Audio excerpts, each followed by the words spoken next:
Little Miss Reference sat with a preference for reading her poems all day. Along came a spider who sat down beside her and frightened Miss Reference away.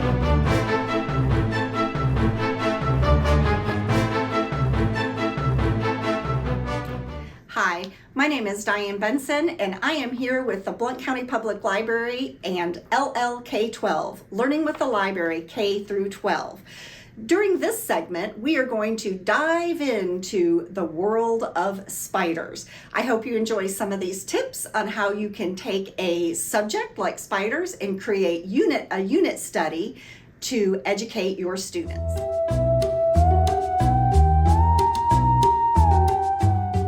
So the unit study that we're going to be demonstrating in the next few segments is actually about spiders. But some of the techniques that I'm showing you how to create a unit study can actually apply to all different subjects matter. So if your student is more interested in bats or England or Little Women, the book, you can create a unit study around that as well. So these techniques are going to apply. One of the benefits of using a unit study when you're teaching children is that what you do is you snag them in, like with a topic that interests them. And then from that, you jump off into ELA, English Language Arts, some science, some math, some history, some geography. So you kind of pull them in to learning by framing it around a subject that they are interested in. And this time of year, it just seems like a good time to be interested in spiders. Hey, get out of here. So let's start out with one of the first thing that you might do if you were creating a unit study on spiders. And that would be to go to the public library or to use your computer and go to the catalog for the library. I would start by doing a search on spiders. For the first segment of our unit study, we're going to learn facts about spiders. So I am going to sort this by books that are nonfiction, okay? So this isn't going to include the Charlotte's Web. This is going to help the student learn facts about spiders. And then you'll find a whole list of books in the card catalog that are here at the library that have to do with spiders. If it has a J in front of it, it is a book that can be found in the children's department here. And if it doesn't have a J, it can be found in the adult stacks, and you can pull up both.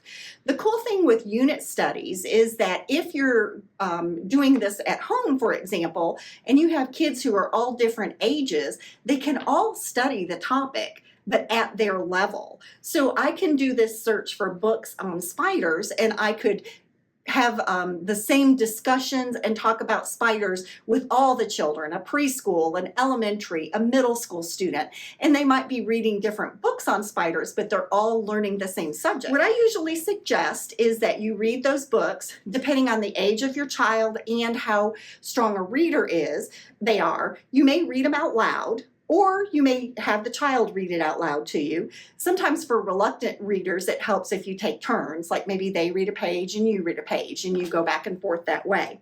But I encourage you or the child to take notes on what you're learning about spiders. Like, for example, if the child is learning for the first time that spiders have 8 legs, that's a cool note to take down. If your child is at writing age, maybe they write it down. They have a notebook and write notes about facts about spiders. If they're not, after you read some books, you close them and you let them dictate to you the facts that they remember about spiders, and then you write them down. It can be the anatomy of the spiders, where the spider lives, what spiders look like, the different sizes of spiders. It can be really anything that is in the books that you're reading. But the key thing is they're making notes, or you're helping them create notes about spiders. Okay. The second thing is, as you're reading those books and you're making those notes, if you come upon a word that the child doesn't know, write that word down. So now we're going to learn some vocabulary. Maybe it's exoskeleton, and you're going to write that down. And you might even look up and read more about what is an exoskeleton. So any words in the books that you're reading that the child doesn't know, start a vocabulary list of those words and then look at the definition of them. And if you use some of our resources online, Pebbles science section has a section on spiders. It'll read it to the children. It will highlight words that may be new to them, and you click on it and it gives a definition. That's a great resource, a great way to also gather this information. The next thing, if there's words that are recurring in the books that you're reading that maybe the child knows what they mean but doesn't know how to spell them, you can start creating a spelling list based on the words that you're learning through reading about spiders.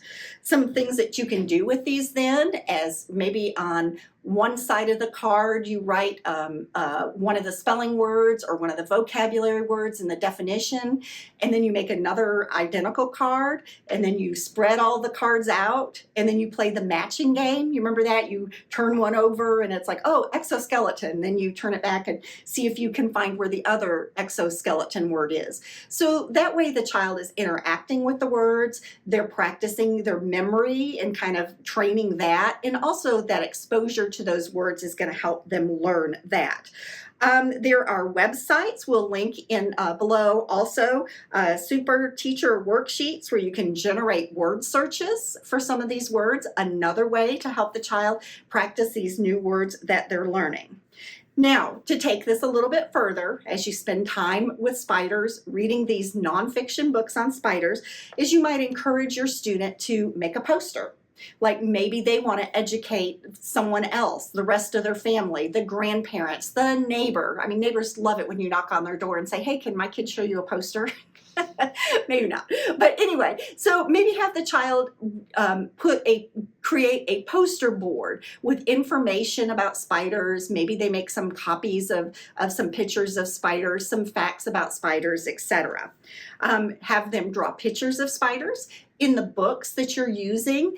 All of the books are going to have some pictures of spiders. Get some tracing paper and have the student trace the picture of that spider. And then later on, when they learn more about the science of spiders, and maybe in some of these nonfiction books, they'll learn about the different body parts too of the spider, and they can use those tracings to identify those. The different types of spiders that they're reading about as they're reading these nonfiction books. Some special or certain species of spiders are unique to certain geographic regions. Get out a map and say, hey, this spider is in South America. Let's look at where that is on this map. And maybe you even put a little pen in it or have the kid draw a little picture of that specific spider and kind of stick that on the map there. So you can already see just in your first segment of a unit study on spiders, you are gathering facts about spiders, you're taking notes on those, you're helping the child be able to tell others about spiders as well through the posters, through maybe having them, after you close the book, repeat back to you some things that they learned.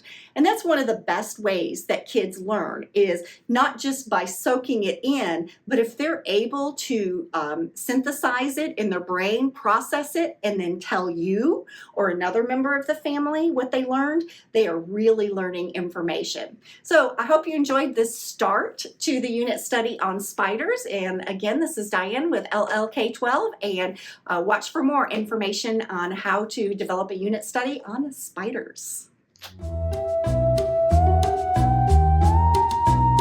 So after you and your student have gathered a lot of general information on spiders, now is the time to kind of dig a little bit more into the scientific and nature aspects. So some of this you may have already gathered in the first segment just by reading general information about spiders.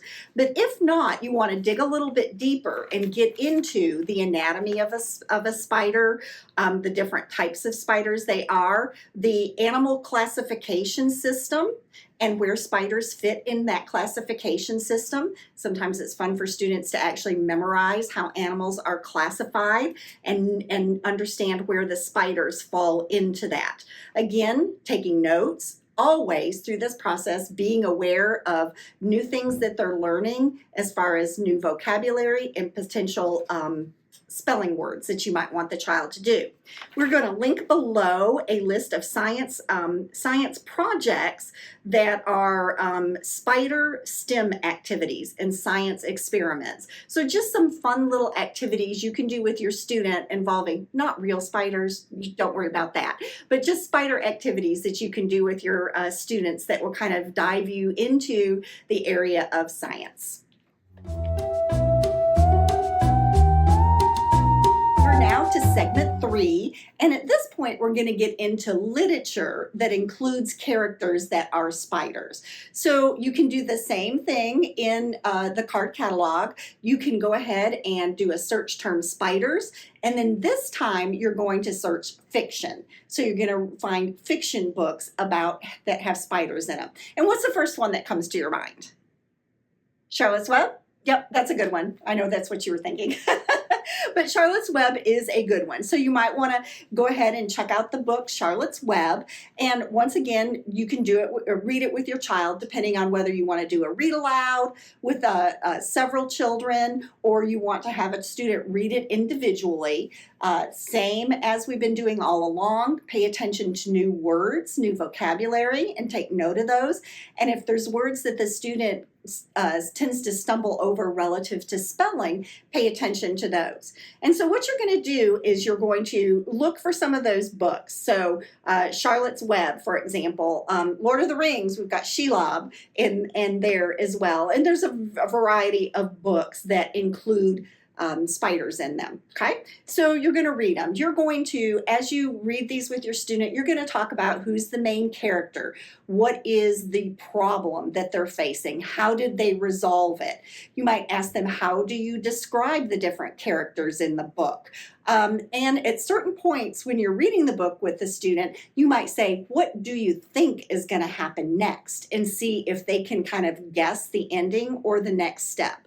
So with Charlotte's Web, you're going to maybe ask them about the rat, about Fern, about Charlotte, the spider, and talk about those as you go through there. Some other activities that you might do is to pick a sentence in the book. For younger kids, maybe it's a short sentence. For longer kids, it may even be a paragraph. And what you can do then is have them copy it down, word for word, the way it is in the book. So it's copy work, right? They're going to take a sentence or take a paragraph and they're going to write it out. Pick an interesting sentence for the student. Pick one that has maybe some commas in it, or maybe like an apostrophe, maybe Fern's coat with an apostrophe S.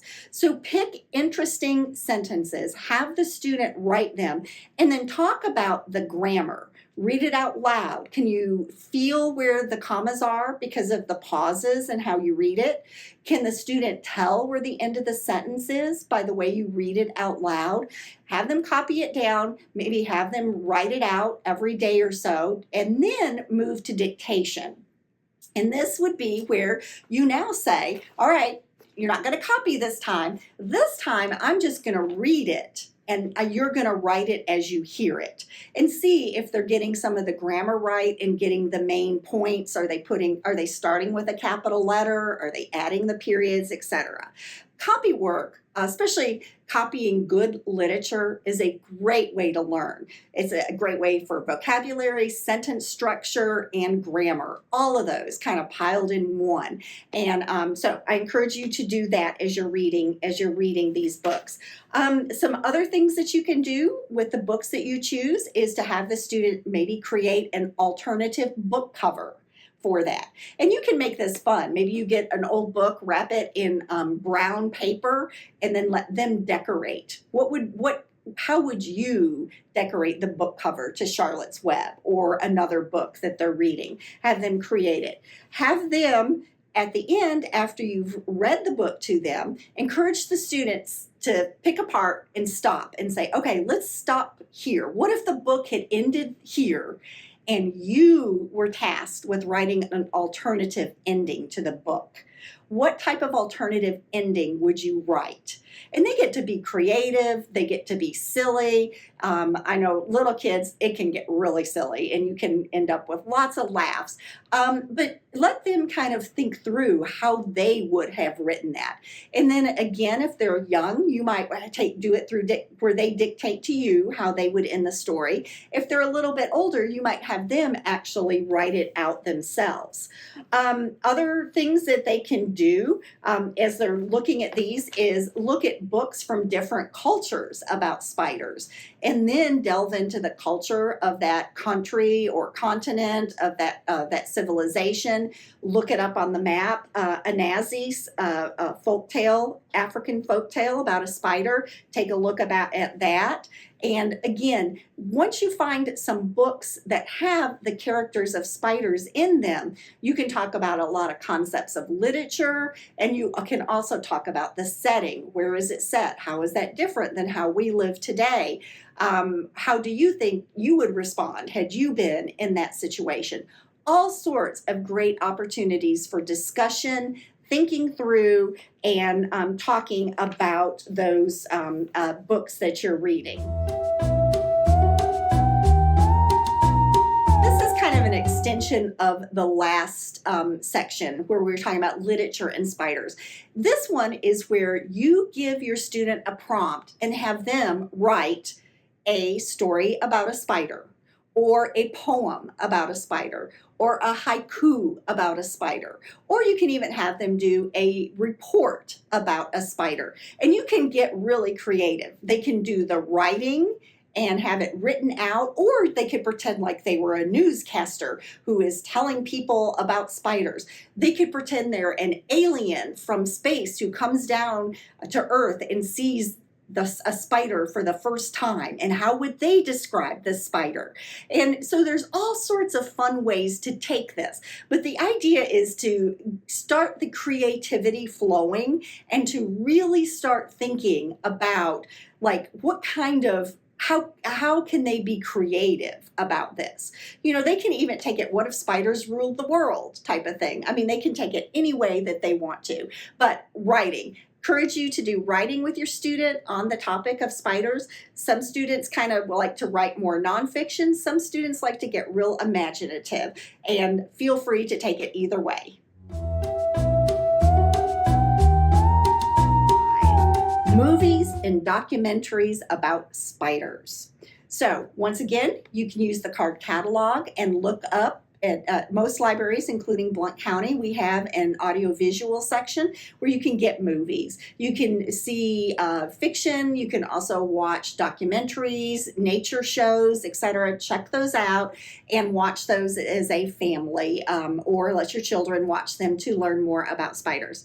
If you go the like fiction route, you might want to preview them. Some of the spiders in movies are a little terrifying. So just kind of make sure that whatever you're showing the child is appropriate for where they are. Sometimes it's a scary movie with spiders. But a lot of the documentaries are really good because you get that footage. You get the footage of them actually making their webs, and that time over time where you can see how they, what they catch and how they're patient. You might even think about different sayings that we get about spiders and how they might have come from how spiders are. So if like patient as a spider or something like that, and how that might apply. But documentaries, audio, visual, a lot of kids really learn a lot when they can see those. So I encourage you to take some time and look at those.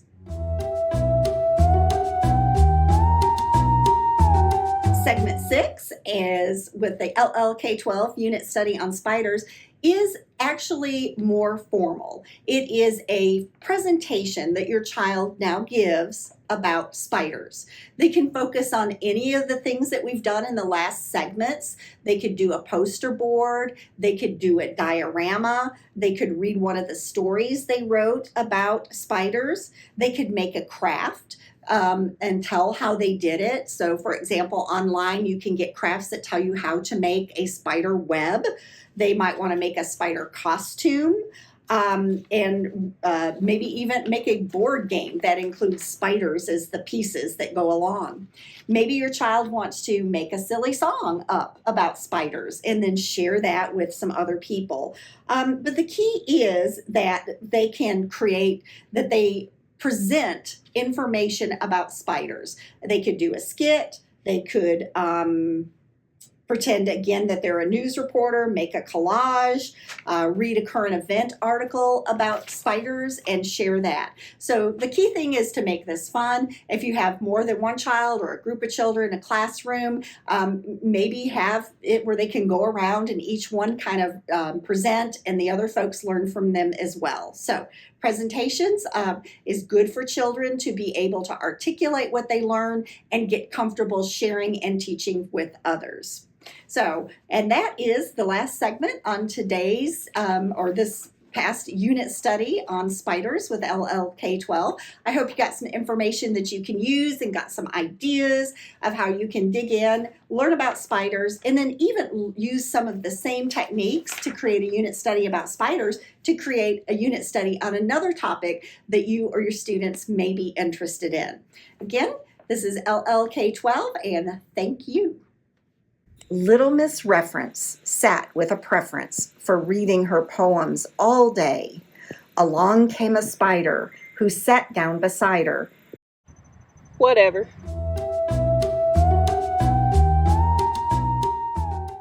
3. Oh, that was good. Oh no, did I lose? It's going wild this time. Unit study on spiders, LLL with LLK